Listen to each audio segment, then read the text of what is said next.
nasihat guru kami gitu kan. Sikap seorang penuntut ilmu itu adalah tajarrud lil haqq. Kita berupaya untuk mencari yang benar, tetapi tetap makom para ulama, kehormatan para ulama itu juga tetap harus dijaga. Karena Allah Subhanahu wa taala pada dasarnya sudah menjaga kehormatan anak cucu Adam. Anak cucu Adam itu sudah Allah Subhanahu wa taala jaga kehormatannya, sudah Allah Subhanahu wa taala muliakan. Itu anak cucu Adam secara umum, terlebih lagi para ulama.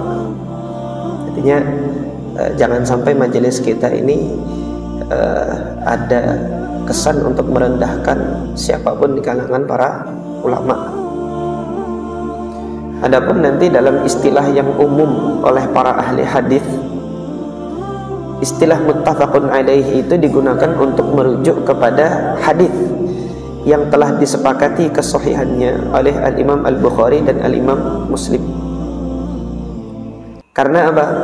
Ketika Al-Imam Al-Bukhari dan Al-Imam Muslim sudah sepakat tentang kesahihan suatu hadis, itu tidak didapati nanti ulama hadis yang menyatakan hadis tersebut dhaif.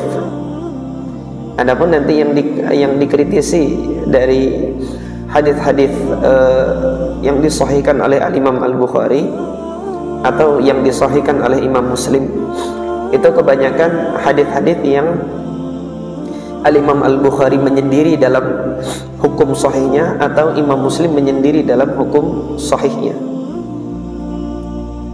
Maksudnya apa? Ini hadis Imam Bukhari mensahihkan tapi Imam Muslim tidak mensahihkan. Kalau antum cari di dalam Sahih Bukhari ada hadisnya, tetapi di dalam Sahih Muslim nggak ada hadisnya. Ini istilah yang digunakan infarada bihil Bukhari. Imam Bukhari menyendiri dalam pensahihan hadis tersebut, dan Imam Muslim tidak ikut mensahihkan hadis tersebut. Atau sebaliknya, Al-Imam Muslim mensahihkan hadis tersebut, tetapi nanti Imam Bukhari tidak mensahihkan hadisnya. Karena tadi ada perbedaan standar dalam penetapan kesahihan suatu hadis antara Imam Bukhari dengan Imam Muslim tadi. Nah, kebanyakan yang dikritisi nanti dari Sahih Bukhari atau Sahih Muslim itu adalah apa? Adalah hadis-hadis yang memang Al-Imam Al-Bukhari belum bersepakat dengan Imam Muslim dalam kesahihan hadis tersebut. Ada zat yang mengkritisi, ada. Jadi tidak sebagaimana disampaikan oleh Buya Rozi ya kan. Kalau mengkritisi hadis Sahih Bukhari itu bermasalah di akidahnya, itu kan kesimpulan dia saja. Al-Imam Ad-Daruqutni melakukan kritik terhadap Sahih Bukhari, tapi siapa yang berani mengatakan akidahnya Imam Daruqutni bermasalah? Ada 300-an hadis yang dikritisi oleh Al-Imam Ad-Daruqutni terhadap Sahih Al-Bukhari. Karena memang Al-Imam Ad-Daruqutni itu ahli ilal. Ilal itu apa kemarin? Kedhaifan yang tersembunyi.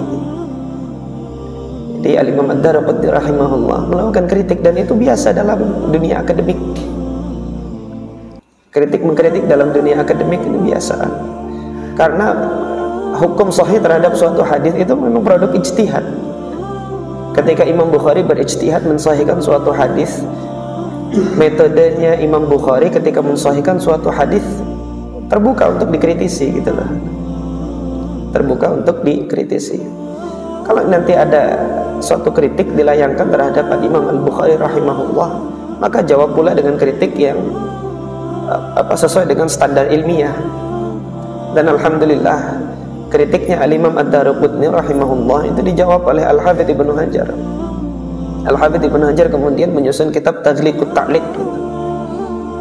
Taghliq itu artinya mengunci, menutup. Ta'liq itu komentar. Maksudnya komentarnya Daruqutni itu terhadap apa? Terhadap Sahih Al-Bukhari itu dikunci sudah. Dan kalau antum lihat dalam kurun abadnya itu Al-Imam Ad-Daruqutni rahimahullah dengan Al-Imam Al-Bukhari itu terpaut kalau nggak salah 2 abad masa usianya. Al-Imam Daruqutni nggak ketemu sama Imam Al-Bukhari, tapi pada kurun 1 abad kurang lebih gitu kan, nggak sampai 2 abad itu, 1 abad setelah Imam Bukhari wafat, Al-Imam Ad-Darqutni melakukan kritik terhadap hadis-hadis Sahih Bukhari. Kemudian jawabannya baru dilakukan di tahun 800 Hijriah.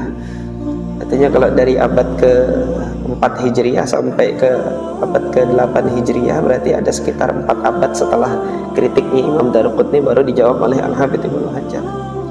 Ada sekitar 400 tahun kritiknya Imam Darqutni belum terjawab gitu. Dijawab oleh Al-Hafidz Ibnu Hajar rahimahullah. Dan demikian dalam dunia akademik. Tidak perlu nanti memprovokasi umat untuk membenci ya. Kan yang dilakukan oleh Buya Razi kan supaya umat ini membenci Syekh Albani toh. Dan alhamdulillah pada majelis kita ini saya melakukan kritik terhadap Syekh Albani. Tetapi saya tidak menggiring siapapun untuk membenci Syekh Albani. Nasihat guru kami gitu kan, sikap seorang penuntut ilmu itu adalah tajarrud lil haqq. Kita berupaya untuk mencari yang benar, tetapi tetap makom para ulama, kehormatan para ulama itu juga tetap harus dijaga. Karena Allah Subhanahu wa taala pada dasarnya sudah menjaga kehormatan anak cucu Adam. Anak cucu Adam itu sudah Allah Subhanahu wa taala jaga kehormatannya, sudah Allah Subhanahu wa taala muliakan. Itu anak cucu Adam secara umum, terlebih lagi para ulama. Artinya jangan sampai majelis kita ini ada kesan untuk merendahkan siapapun di kalangan para ulama.